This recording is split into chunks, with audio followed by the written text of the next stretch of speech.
महाराणा प्रताप, मुगल जलालुद्दीन अकबर। ये कहानी किसी ताज की नहीं है, ये कहानी किसी सल्तनत की नहीं है, ये कहानी है उस इंसान की जिसने झुकने से बेहतर मर जाना चुना। ये कहानी है उस राजा की जिसने सोने की थाली छोड़कर जंगल की रोटियां खाईं, लेकिन अपनी आत्मा नहीं बेची। ये कहानी है महाराणा प्रताप की। वक्त था 16वीं सदी का। पूरा हिंदुस्तान एक ही नाम से कांपता था, अकबर।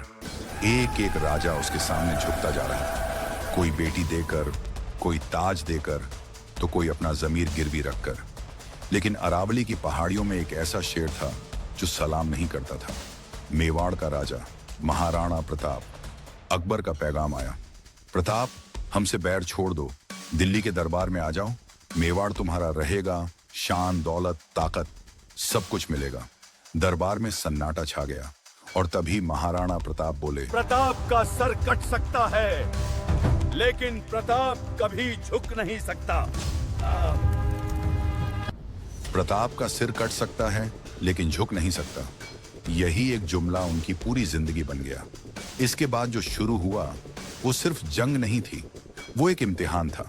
महल छूट गया, राजगद्दी छूट गई, आराम छूट गया, जंगलों में रहना पड़ा, बच्चे भूखे सोए, रानी ने घास की रोटियां खाईं।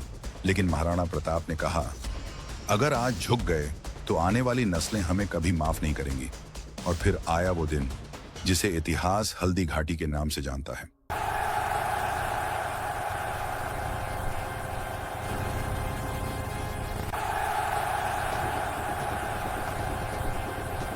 हल्दी घाटी। एक तरफ अकबर की विशाल सेना, हजारों घोड़े, हजारों तलवारें, दूसरी तरफ कुछ हजार मेवाड़ी, लेकिन आंखों में आग थी। महाराणा प्रताप के साथ था उनका वफादार घोड़ा चेतक।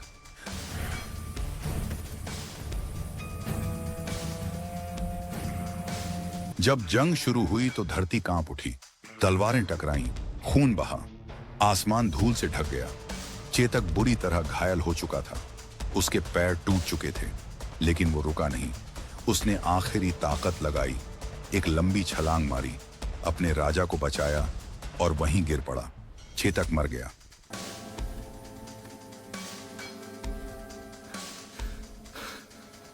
लेकिन वफादारी अमर हो गई। इतिहास कहता है महाराणा प्रताप ये युद्ध नहीं जीत पाए, लेकिन सच ये है, अकबर महाराणा प्रताप को कभी जीत नहीं पाया, क्योंकि जो खरीद लिया जाए वो हार जाता है, और जो झुकने से इनकार कर दे वही इतिहास बनता है। महाराणा प्रताप जंगलों में रहे, कठिनाइयों में रहे, लेकिन आखिरी सांस तक स्वतंत्र रहे। न उन्होंने अकबर की गुलामी कबूल की, न अपने आत्मसम्मान का सौदा किया। महाराणा प्रताप हमें ये सिखाते हैं कि आजादी तख्त से बड़ी होती है, कि आत्मसम्मान सल्तनत से बड़ा होता है। और शायद इसीलिए महाराणा प्रताप सिर्फ एक राजा नहीं थे, वो एक विचार थे, एक चेतावनी थे और एक मिसाल थे।